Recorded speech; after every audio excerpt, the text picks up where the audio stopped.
अस्सलाम वालेकुम। आज का सेशन है गुर्दा और उसकी पथरी। गुर्दे की पथरी की इकसाम और उसका इलाज जो है आज इस सेशन में मैं आपको बताऊंगा, जो हर उस आदमी के लिए ज़रूरी है जिसको गुर्दे का मसला है या फिर अगर फ्यूचर में कभी उसको हो सकता है।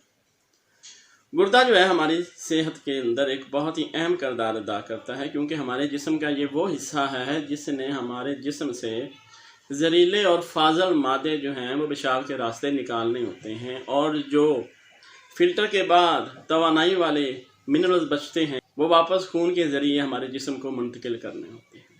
हमारा गुर्दा अगर नकारा हो जाता है या ठीक से काम नहीं करता तो इसका मतलब यह है कि आपके दूसरे अज़्ज़ा भी ठीक से काम नहीं करेंगे और आहिस्ता आहिस्ता वो भी अपनी परफॉर्मेंस कम करते जाएंगे। गुर्दे की पथरी कहाँ कहाँ हो सकती है? पहली जगह तो गुर्दा खुद है, दूसरा है यूट्रस, तीसरा है पेशाब वाली नाली, चौथा है आपका मसाना या ब्लैडर। ये वो तमाम अहम हिस्से होते हैं जिनके साथ इंसान को 24 घंटे वास्ता रहता है। तो अगर इसमें से किसी भी जगह पथरी आ जाए तो आप सोच लें तकलीफ़ का एक नया बाब खुल जाएगा, और ये इतनी अच्छी तकलीफ़ होती है कि इंसान को एक पल का भी सुकून नहीं मिलता। तो अब इसकी वजह क्या है कि हमारे गुर्दे की पथरी क्यों हो जाती है? और मोस्टली लोगों को है भी, किसी को नहीं पता, वो अलहदा बात है। इस बात का फैसला हमारे खाने करते हैं जो हम अपनी रोज़मर्रा की ज़िंदगी में खाते हैं कि अब हमने कितना अरसा सेहतमंद रहना है। हम मीठा कैसे खाते हैं? हम चीनी के अलावा कुछ नहीं खाते। हम रोटी भी अगर अब खाते हैं तो वो सफ़ेद आटे की खाते हैं जिसमें से ताकत के तमाम मिनरल्स जो है ना वो ख़त्म हो चुके होते हैं। हम दूध भी पीते हैं तो मोस्टली डब्बे वाला पीते हैं जिसमें से तमाम क्रीम टाइप की चीज़ें और जो प्रोटीन्स होती हैं वो सारी निकाल ली जा चुकी होती हैं। तो अब आप अपने सेहत के साथ खुद ही खेल रहे हैं, तो फिर आपको ये सारे मामलात जो मसाइल की सूरत में आपके सेहत के हवाले से होंगे आपको आएंगे और आपको इनका सामना करना पड़ेगा। तो बेहतर तो यही है ना कि आप अपनी सेहत का ख्याल रखना चाहते हैं तो अपने खाने को अच्छे तरीके से मैनेज करें, और ये जो नेचुरल फूड आपने छोड़ दिया है और प्रोसेस्ड फूड की तरफ आप चले गए हैं, इससे आपकी सेहत कभी भी अच्छी नहीं हो सकती। तो अब हम आते हैं उन इकसाम की तरफ जो हमें गुर्दे की पथरी में मिलती हैं किसी न किसी सूरत में। सबसे पहली हमारी जो पथरी है वो कैल्शियम की पथरी है। आम सी पथरी होती है। ये क्यों होती है? क्योंकि हम चॉकलेट, मूंगफली और साग को बहुत ज़्यादा इस्तेमाल करते हैं, तो ये कैल्शियम की ज़्यादती की वजह से हमारे गुर्दे में बन जाती है। आप आलू की चिप्स कितनी खाते हैं तो आप इससे अंदाज़ा लगा लें कि ये पथरी जब बन जाती है तो किसी भी सूरत में हो आपने तकलीफ़ तो देनी ही देनी है। दूसरी पथरी होती है यूरिक एसिड की। ये औरतों की निस्बत मर्दों में ज़्यादा होती है क्योंकि उनके पेशाब के अंदर तजाबियत जो है वो हद से ज़्यादा हो जाती है।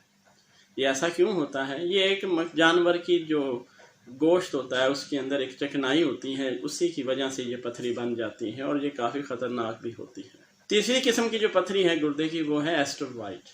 ये ज़्यादातर औरतों को होती हैं और ये काफ़ी बड़ी पथरी होती हैं और ये पेशाब की नाली में इन्फेक्शन की वजह से रुक जाती है, जिसकी वजह से काफ़ी ज़्यादा तकलीफ़ होती है। अब आप ये पथरी को निकालना भी चाहते हैं ना, तो इससे पहले आपको उस इन्फेक्शन को ठीक करना है जो आपके उस रास्ते में हो चुकी है। जैसे इन्फेक्शन ठीक हो जाएगी तो ये पथरी दोबारा नहीं बनेगी। पथरी का जो इलाज है वो मुख्तलिफ होता है पथरी के साइज़ को देखते हुए। कुछ पथरियाँ जो हैं वो वैसे ही टूट जाती हैं अदवायात से या फिर सादा पानी से। कुछ पथरियाँ साइज़ में बड़ी होती हैं तो फिर उनके लिए हमें मुख्तलिफ तरीके इस्तेमाल करने पड़ते हैं।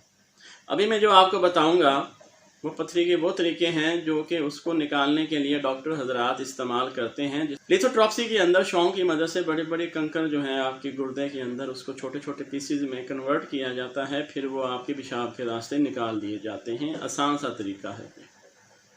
दूसरा है टनल सर्जरी। अगर डॉक्टर को लगता है कि अब यहाँ पे अदवायात और लिथोट्रॉप्सी काम नहीं करती तो आपकी पुश्त की तरफ छोटा सा कट लगा के आपकी पथरी को वहाँ से निकाल देगा। ये टनल सर्जरी उस वक्त की जाती है जब पता चल गया हो कि अब पथरी जो है वो गुर्दे को ख़राब कर रही है और आपको मज़ीद तकलीफ़ से दो चार ना होना पड़े, इसलिए वो आपकी टनल सर्जरी कर देता है। तीसरा तरीका है हमारे पास यूरेट्रोस्कोपी का। इसमें पेशाब की नाली में एक कैमरा नुमा ट्यूब डाल दी जाती है जिससे वो पथरी जो है खींच के बाहर निकाल दी जाती है, क्योंकि पथरी अब निकल नहीं सकती। वैसे निकलनी होती तो पहले निकल ही जाती। ये भी एक तरह का तरीका होता है। ये उस वक्त इस्तेमाल किया जाता है जब हमारी पथरी अटक गई है और हमें मज़ीद तकलीफ़ से बचने के लिए ये करवाना पड़ेगा। तो कोशिश अब आपने क्या करनी है कि आपको पता है 3 किस्म की पथरी है, आपको पता है 3 किस्म का इलाज है। मसला ये है कि ये पथरी आप खुद रोक सकते हैं। आप कम से कम आलू की चिप्स खाएं, ज़्यादा से ज़्यादा नेचुरल चीज़ें खाएं, जूस पिएं। आपके गुर्दे को ज़्यादा जोर ना लगाना पड़े काम के सिलसिले में, और उसके अंदर जितने भी फिल्टर्स हैं वो भी ख़राब ना हों। आप गोश्त खा लें, मछली का खा लें, मछली का गोश्त बहुत अच्छा गोश्त होता है। आप ऐसे गोश्त खाना छोड़ दें जिसके अंदर ये ख़ास किस्म की चिकनाई होती है जो आपको पथरी की तरफ ले जाती है। कोशिश करें अपने आप का ख्याल रखें। सेहत बहुत कीमती चीज़ है, ये एक दफ़ा चली जाए तो वापस नहीं आती, जितने मर्जी पैसे लगा लें, फिर इसने ख़राब से ख़राब ही होते चले जाना है। और एक बात याद रखें, गुर्दे की तकलीफ़ से अल्लाह बचाए, इतनी शदीद होती है कि इंसान को कुछ समझ ही नहीं आता कि वो अब क्या करे। एक छोटी सी दरख्वास्त है आपसे, मोहम्मद सल्लल्लाहु अलैहि वसल्लम पर दरूद पढ़ते रहा करें, दरूद पढ़ते रहा करें, दरूद पढ़ते रहा करें। अपना ख्याल रखिएगा, दूसरों का भी ख्याल रखिएगा। अल्लाह आपको खुश रखे। अल्लाह हाफिज़।